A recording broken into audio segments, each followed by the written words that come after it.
que nos tienen ahora, por ejemplo, hablando del valor y de la importancia del patrimonio material y no material de los pueblos originarios. Dices, bueno, ¿de qué errores estás hablando? Y la respuesta está en la historia. Porque si hablamos de patrimonio, en principio, en general, estamos hablando de aquello con lo que contamos. Material e inmaterialmente. Pero referir el patrimonio implica también, de manera consustancial, referir aquello que perdimos. Aquello que ya no integra parte del patrimonio o que no sobrevivió como patrimonio. ¿Como resultado de qué? Del catálogo de horrores que registra la historia. Desde hace 10, 5, 1000 años, vamos a la historia más reciente, los últimos 500 años. ¿Cuánto patrimonio material e inmaterial no se perdió como resultado de los procesos imperiales desde el siglo XV, por ejemplo? Particularmente el imperialismo español en las Américas, el imperialismo portugués, pero no exclusivamente. Entre el 15 y el 18, los genocidios de los pueblos originarios. La expansión imperialista,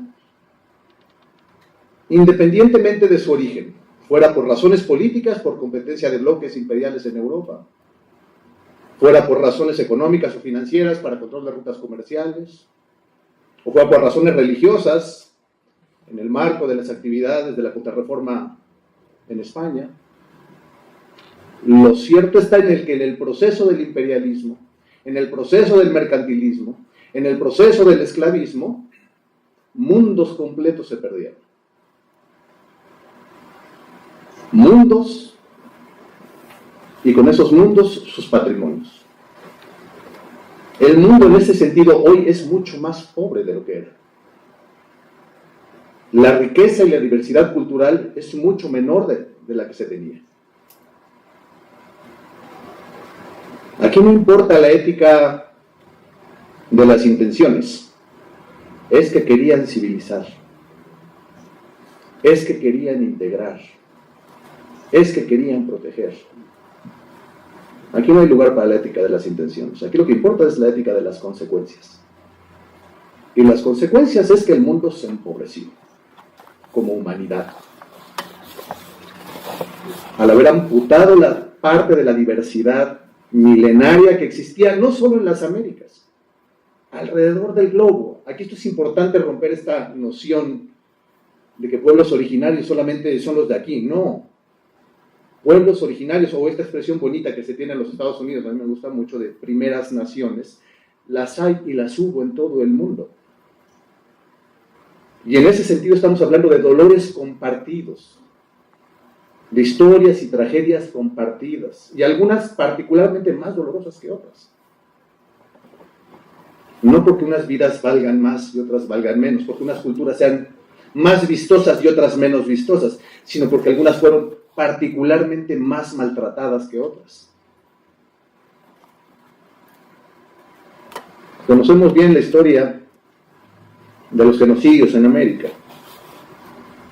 de la desaparición de las culturas.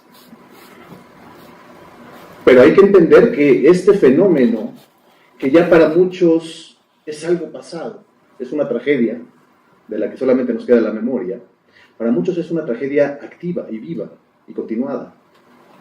Porque aquí se sufrieron esos procesos por un lapso de 300 años, 1492, 1821. Pero cuando caía el Imperio Español, siglo XIX, surgía el Imperio Inglés. Y hizo lo propio. ¿En dónde? En todo el mundo. Porque fue el imperio más extenso de la historia de la humanidad. Y así, por ejemplo, habrá que conocer, y vale la pena recuperar esa experiencia, lo que pasó en lugares como Australia. Un lugar, una isla a la que se llegó y que sufrió 3 grandes actos criminales que después se pudieron descomponer en miles. Primero, el genocidio de sus poblaciones, los bosquimanos. Segundo, el desarraigo y el saqueo, porque a los que no mataron se los llevaron como si fueran bestias a exhibir a las ferias de artes a los centros de Europa, los famosos zoológicos humanos. Y por si no fuera suficiente, su tierra y todo lo que ella contenía lo convirtieron en un basurero penal. Porque ese fue el destino que dedicó la corona británica a Australia. Ser una isla que iba a ser una colonia penitenciaria. Todos los indeseables del Imperio Británico, criminales, delincuentes, los llevaron allá. Entonces, imaginen esas culturas destruidas por la violencia masiva, saqueadas incluso en sus personas, no solamente en sus culturas, y después viendo sus tierras convertidas en basureros humanos. Entonces, esta es la historia del horror. Mucho de esto lo vimos en América.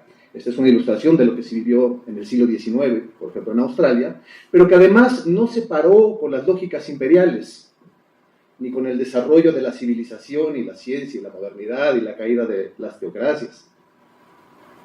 Aquí ocurrió un fenómeno terrible, pero que es real. Y es que el crecimiento en la conciencia del entendimiento acentuó el problema. ¿De qué estoy hablando?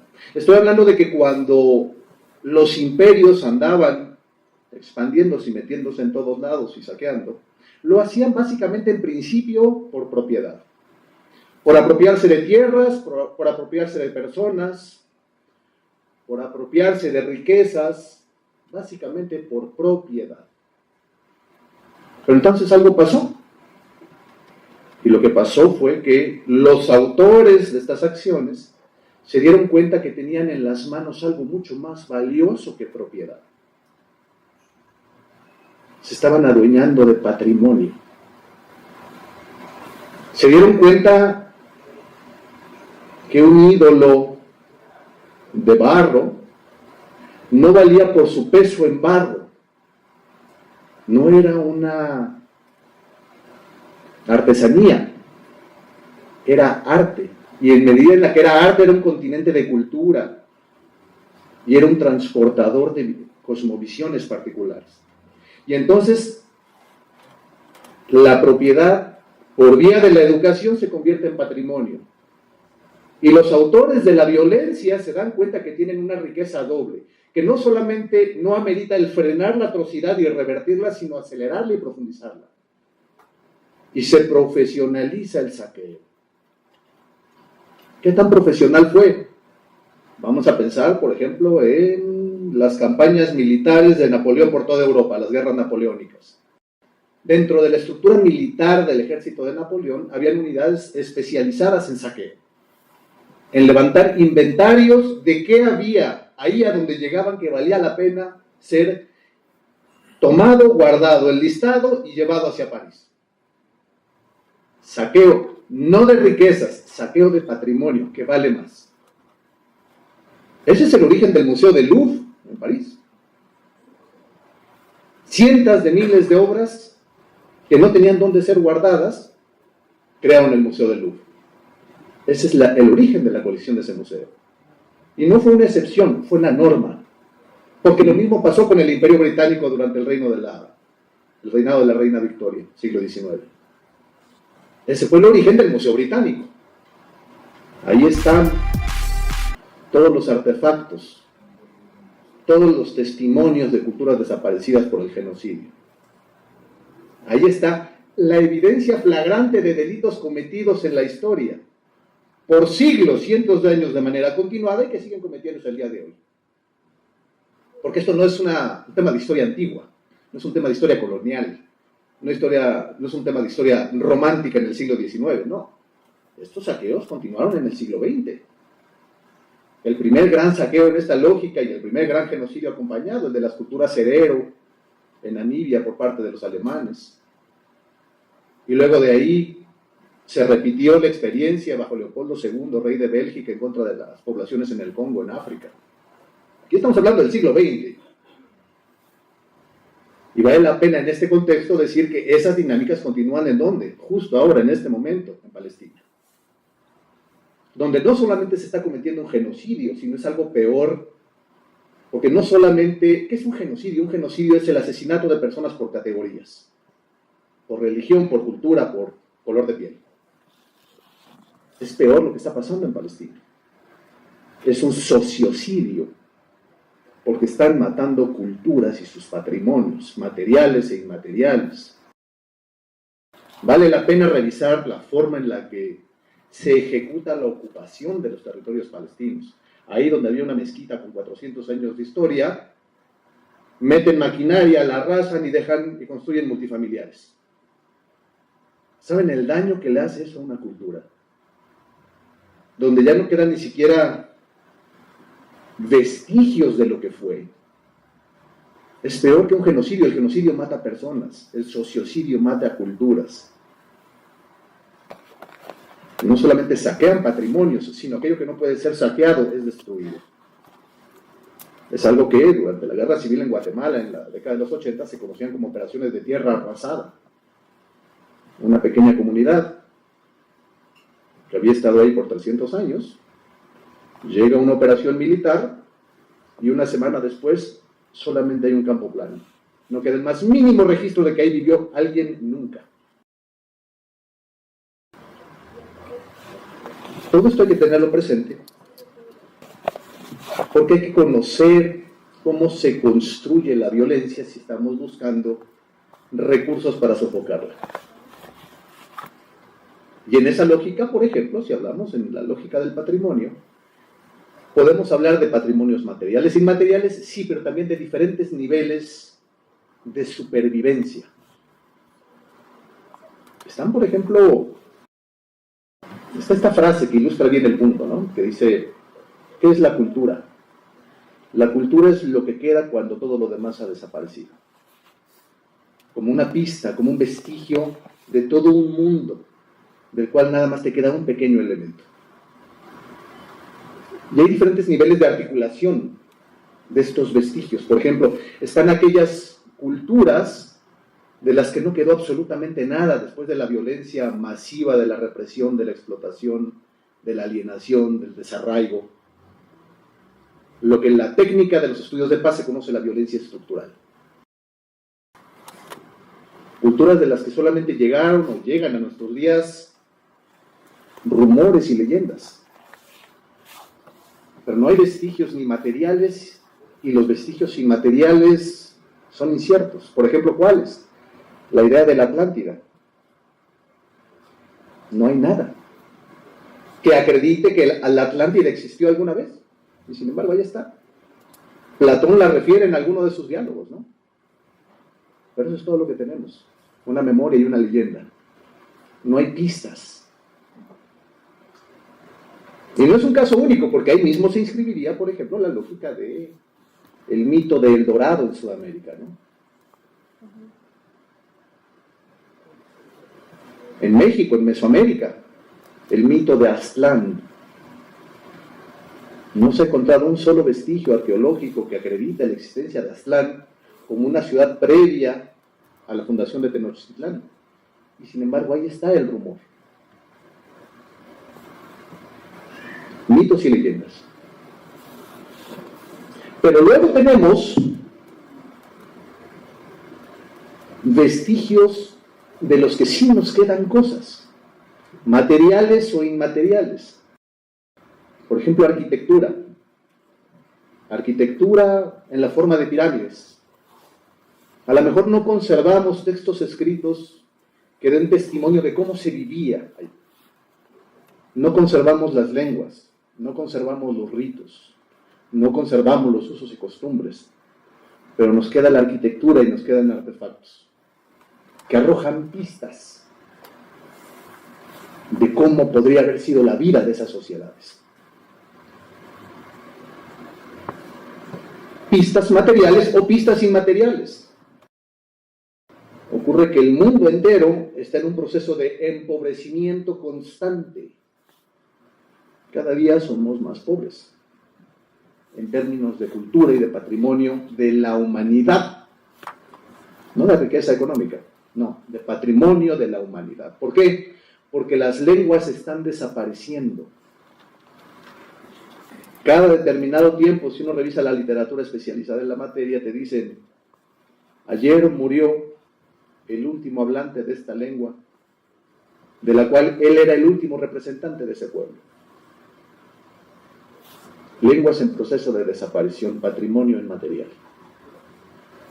Hay iniciativas para rescatarlas, para tener registros fonéticos de cómo se escucha, de cómo se pronuncia, registros escritos, cuál es la ortografía, la sintaxis y la gramática de estas lenguas que están en proceso de desaparición. ¿Para qué? Para convertir o tratar de encontrar una forma de rescatar materialmente lo que en principio es inmaterial. Porque con cada lengua que se pierde una forma de ver el mundo. Insisto, estamos en un proceso de empobrecimiento. Entonces, la segunda categoría, ¿no? Primero, las culturas de las que no quedaron vestigios. Segundo, las culturas de las que todavía hay algún vestigio, material o inmaterial. Hoy en día, gracias al Señor, o a quien sea que haya que agradecerle, uno es abierto a todas las posibilidades. La educación no se ha utilizado ya, o ya no tiene esta inclinación de ser utilizada como una herramienta para el abuso, como pasó en los tiempos de las lógicas imperiales. Ahora la educación, el entrenamiento formal en sociología, en antropología, en arqueología, se está orientando al rescate, cuando en el pasado se utilizó para acentuar el saqueo. Bueno, algo hemos avanzado en 100 años, ¿no? Pero yo no sé si estamos trabajando a la velocidad y con la intensidad suficiente. Aquí, como en el caso de la construcción de paz en general, de los movimientos antinucleares o de los movimientos ecologistas, todos trabajamos con la misma lógica, estamos en una carrera contra el tiempo. Y no es muy claro que estemos ganando esa carrera. Pero independientemente del resultado, es algo que hay que hacer. Hay un elemento de fe, no tenemos la garantía de que vamos a ganar, pero tenemos que tener fe respecto de que si lo hacemos del mejor modo posible, acompañados de tanta gente como sea posible, el resultado tiene mayores posibilidades de ser positivo. Uno no puede darse el lujo del pesimismo, eso es para mediocres. Y tenemos mucho que hacer y mucho de dónde hacerlo, porque hay una tercera categoría de vestigios. Y son aquellos que no son vestigios, que son patrimonio vivo, activo, existente, material e inmaterial. Porque hay personas que viven esas cosmovisiones, que generan ese arte, que tienen esos idiomas, que tienen esos usos y tienen esas costumbres. Que no es materia de historia, no, es materia de sociología contemporánea. Son sociedades que existen, que resistieron pese a la violencia. Ahí está. La responsabilidad pública de conocer y reconocer el patrimonio. Y en esa medida de responsabilizarse de él. ¿Por qué? Porque, miren, cuando hablamos de patrimonio y de culturas, una metáfora que es útil es utilizar la metáfora de una casa. Las culturas son casas. Hay algunas más grandes, hay otras más pequeñas. Hay unas más vistosas, otras menos vistosas. Pero todas son casas habitadas. Estas casas tienen algunas características. La primera, por ejemplo, es que hay ciertas casas, ciertos patrimonios culturales que tienen un área pública muy amplia. Salas y jardines muy bonitos que todo el mundo conoce o que todo el mundo quiere conocer y que en esa medida además consiguen llamar la atención suficiente como para que la gente, quienes viven en esa casa y quienes no, las quieran proteger, porque son el motivo del orgullo no solamente de que quienes viven en esa cultura, sino de quienes habitan ese vecindario cultural.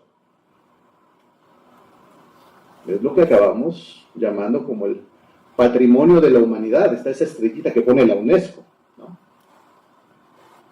¿Qué significa que algo es patrimonio de la humanidad según la UNESCO? Es un aspecto de la cultura que nos hace sentir orgullosos a todos, independientemente de que pertenezcas a esa cultura o no, de que seas mexicano o no. Todo el mundo se debe de sentir orgulloso de ello. Y tiene su catálogo, ¿no? Y todo el mundo aspira a estar en esa lista. En México tenemos 10, la última vez que chequé, 10 reconocimientos de Patrimonio Mundial de la UNESCO. Uno de ellos, los voladores de Papantla, por ejemplo. Otro, la Talavera en Puebla. Son los espacios bonitos de las casas culturales. Pero las casas no solamente tienen espacios bonitos. Hay aspectos de la cultura que no son tan públicos y no son tan visibles. Y no son tan abiertos como las habitaciones privadas en una casa. Lugares que existen y que juegan un papel en la arquitectura general de la cultura, pero que no están abiertos a la participación o a la observación de cualquiera. Si los primeros lugares, aquellos lugares vistosos, bonitos, públicos, generan orgullo, en estos espacios privados se tiene una sensación de intimidad. Y entonces la cosa comienza a volverse un poco misteriosa, ¿no? Y están por ahí los cientos de reportes que escriben cada determinado tiempo los antropólogos que van a analizar, por ejemplo, las culturas y los usos y costumbres santeros en Cuba. Donde dicen, sí hay ciertas ceremonias santeras donde tenemos el derecho de estar ahí y ver todo lo que pasa, y nos explican y nos dicen, pero luego desarrollan ceremonias en las que o no nos dejan participar, y entonces no podemos ver, o si nos dejan participar, pero no nos explican lo que está pasando. Los espacios privados de la cultura, donde no todo el mundo tiene acceso. Algo reservado solamente para aquellos que viven ahí. Y hay todavía otro tipo de espacios en las culturas. Espacios francamente oscuros, que a veces nadie quiere ver. A veces, espacios que a veces y con frecuencia generan rubor cuando se vuelven públicos. A veces y con frecuencia también generan una sensación de vergüenza.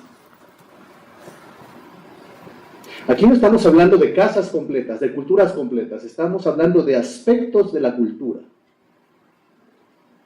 que a lo mejor en su momento tenían una cierta lógica,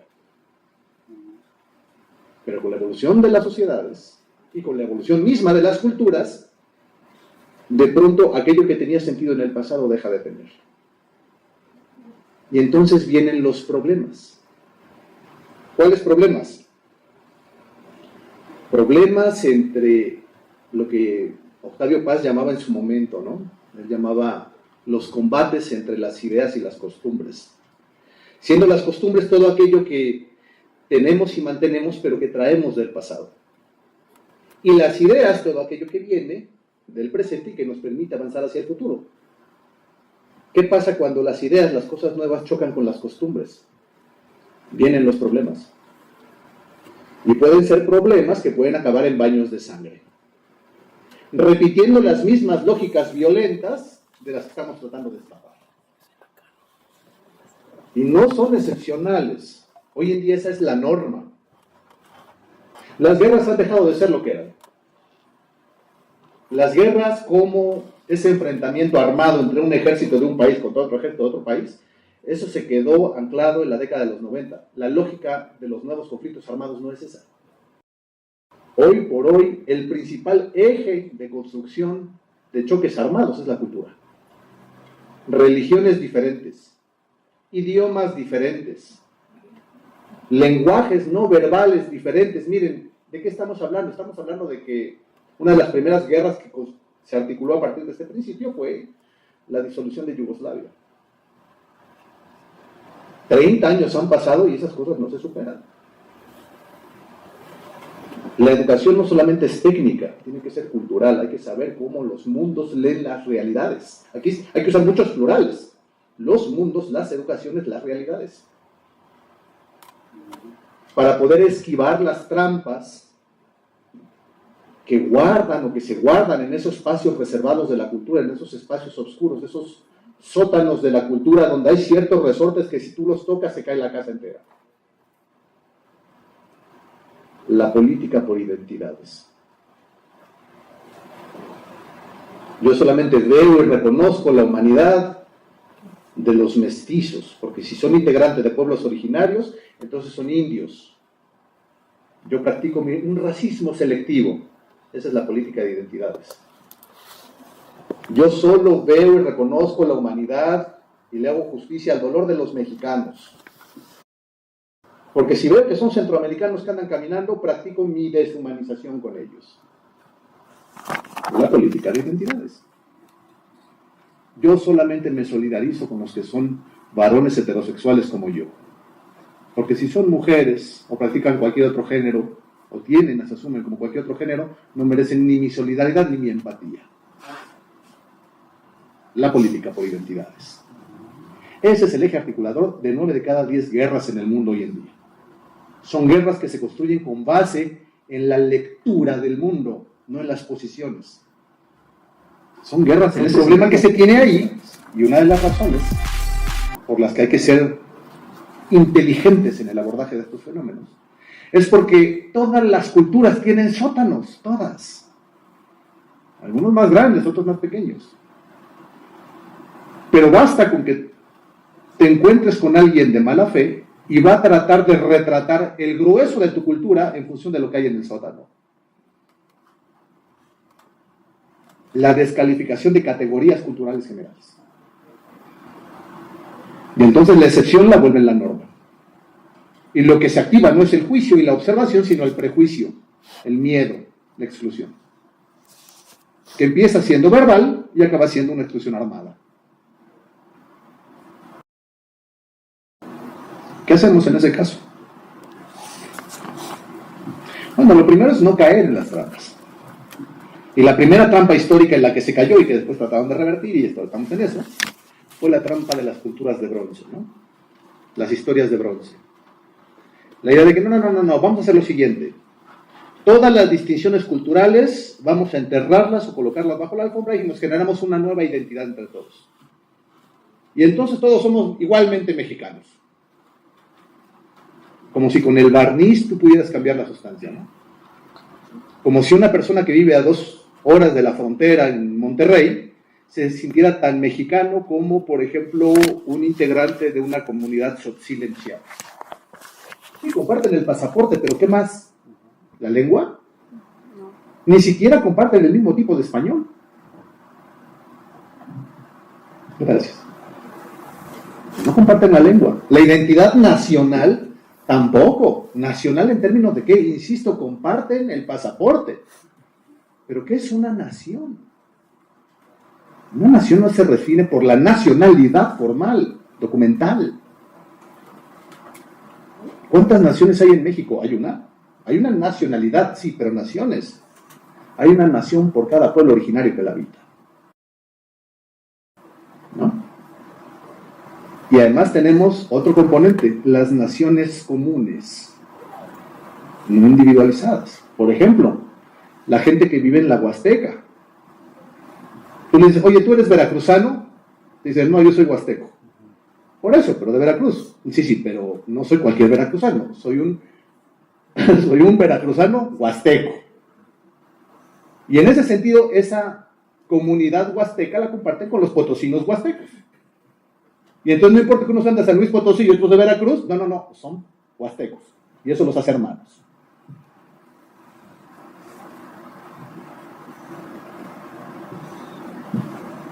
Una naturaleza, una sociedad tan diversa, por supuesto, es una fuente de múltiples conflictos y de múltiples problemas. Pero una cosa que aprendemos en los estudios de paz es la lógica de que los conflictos no son algo que nos tengan que espantar. ¿Por qué? Porque los conflictos son algo cotidiano, son algo normal. Son consustanciales a la vida. Ahí donde hay vida, hay por definición conflicto. ¿Qué es un conflicto? Bueno, metas incompatibles.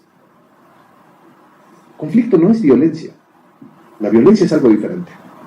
El problema está en que si tú no atiendes bien los conflictos, se pueden generar brotes violentos. Esa es la vinculación que tienen.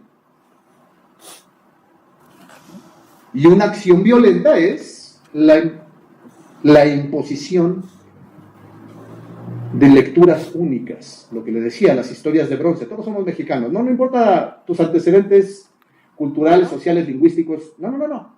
Todos somos igualmente mexicanos. Eso es violento. Lastima la identidad de las personas.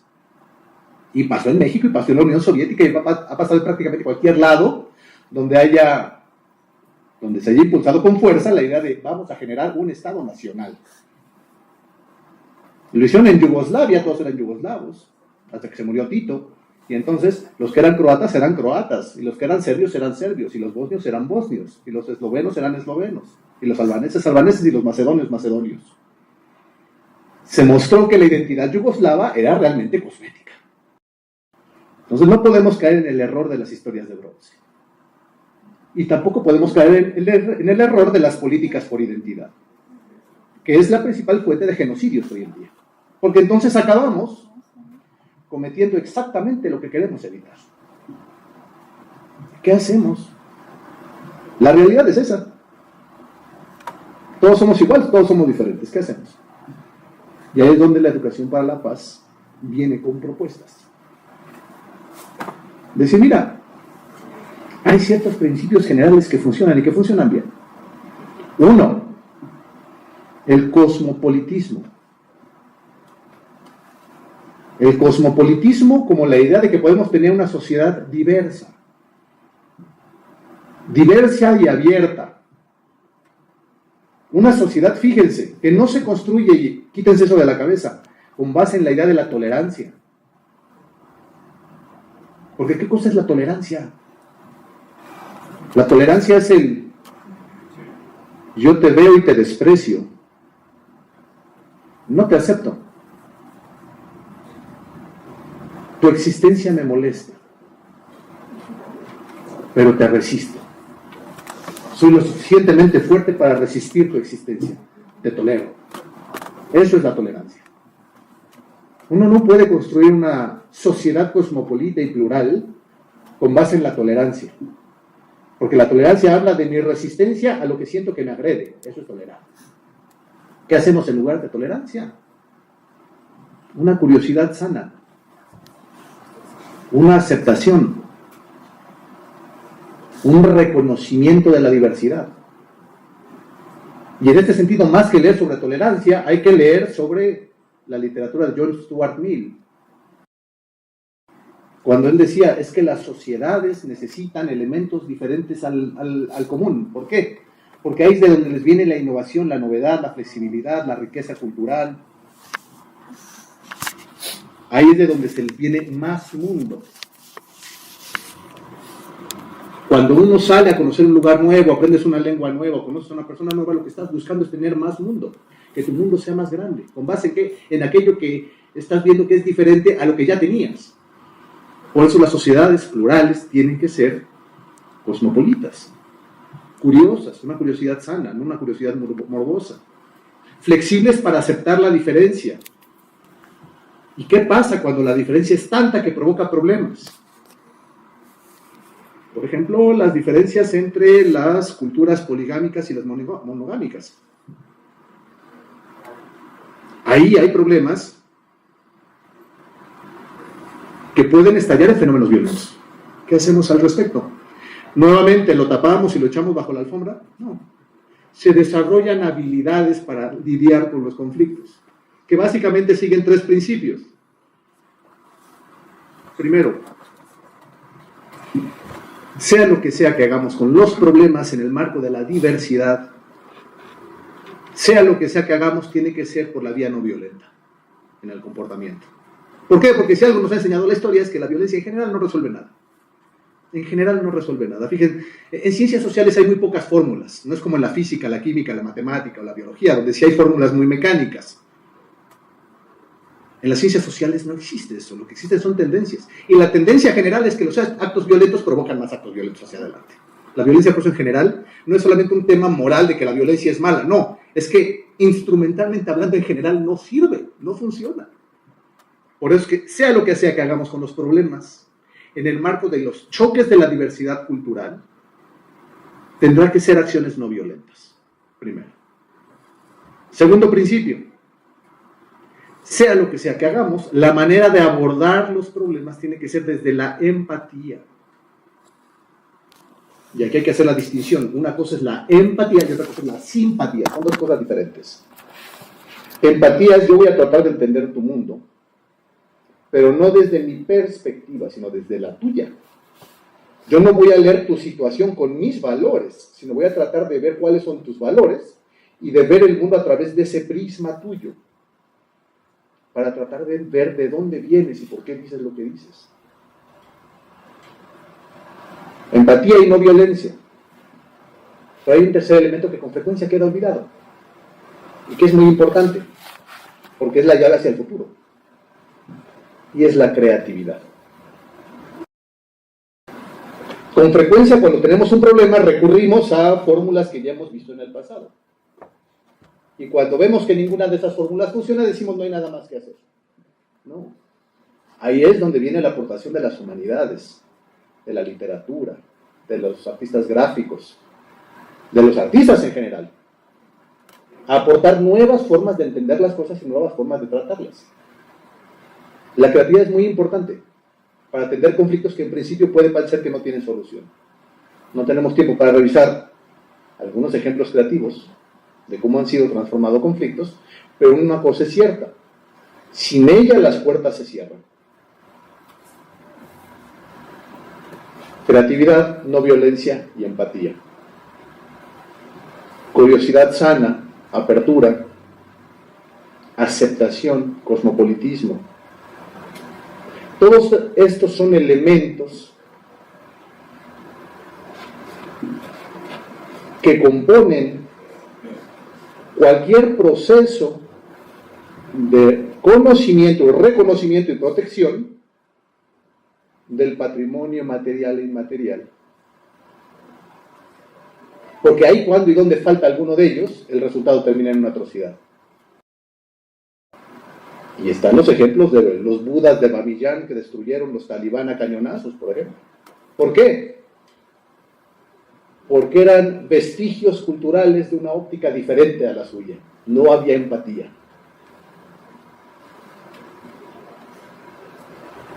El mundo tendrá que construirse sobre estas lógicas. De otro modo, tendremos el tiempo contado. Muchas gracias.